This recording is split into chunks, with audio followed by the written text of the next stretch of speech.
So I'd like to look at some biblical examples, and the first one I'd like to start off with is a man who actually had two names. We first see him as Saul. Now, Saul was a man who seemed to be doing everything right in the world's eyes. He was persecuting the Christians who were seen as a terrible people.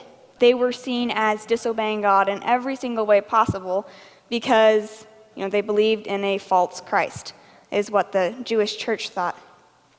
And so he's persecuting the Christians, which is part of him feeling like he does everything right. And this makes him well known. He's popular, and people look up to him. They respect him. But Saul isn't content. And we see that mainly when he asks the high priest for a letter to Damascus so he can go get the Christians there. And, why does that show that he's not content? Well, Paul could have just stayed in his hometown. He could have been content with the Christians that he was persecuting there. He could have purged them until they were extinct.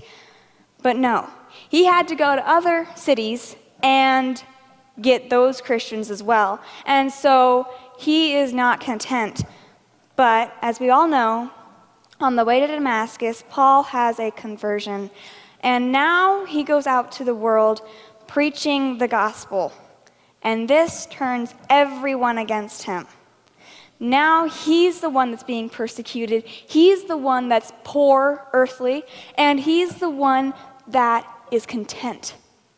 He is able to live fully alive while he's being persecuted.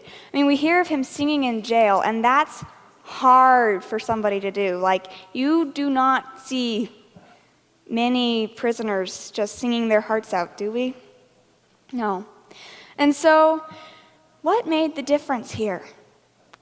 Let's look at some other Bible examples. And the next one is going to be Esther. I think we all love the story of Esther, and she is a person that a lot of us look up to.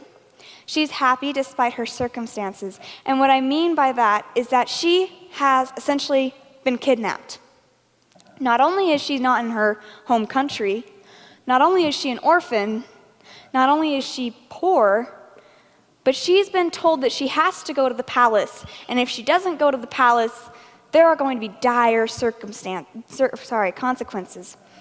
And so Esther somehow is able to remain happy. And so she is beautiful inwardly and outwardly, and we see that when the king chooses her as a queen. But before that, she pleases Haggai. And now Haggai has to deal with all these women, and we're sure that there are hundreds of women because, it's all the women from Persia. Who doesn't want to try out to be a queen? And so amidst all those women, Esther stands out to Haggai, and we can only believe that it's because of her joy, her inward peace, that she is able to stand out. But after she becomes queen, she loses a bit of her faith in God. And we see that in Esther 4:13-16, when the Bible says, "Then Mordecai told them to reply to Esther, 'Do not think to yourself that in the king's palace you will escape any more than all the other Jews. For if you keep silent at this time, relief and deliverance will rise for the Jews from another place. But you and your father's house will perish. And who knows whether you have not come to the kingdom for such a time as this?' Then Esther told them to reply to Mordecai, 'Go gather all the Jews to be found in Susa and hold a fast on my behalf, and do not eat or drink for 3 days, night or day. I and my young women will also fast as you do.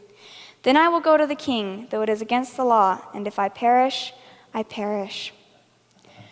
We see that Esther has lost her faith in God in the beginning of this verse, when Haggai is asking her to go before the king and she hesitates. That's not the confident girl we saw in the beginning who is pleasing Haggai and is separating herself from the other women. But in the end of the verse, we see her change. She regains her faith in God, and she's like, if I die, it's not that big of a deal. I'm going to die trying to do a good deed. And so because of her faith in God, because of this change of character, she is able to go before the king confidently. There's no hesitation there. She is able to save the Jews as the result of her faith in God.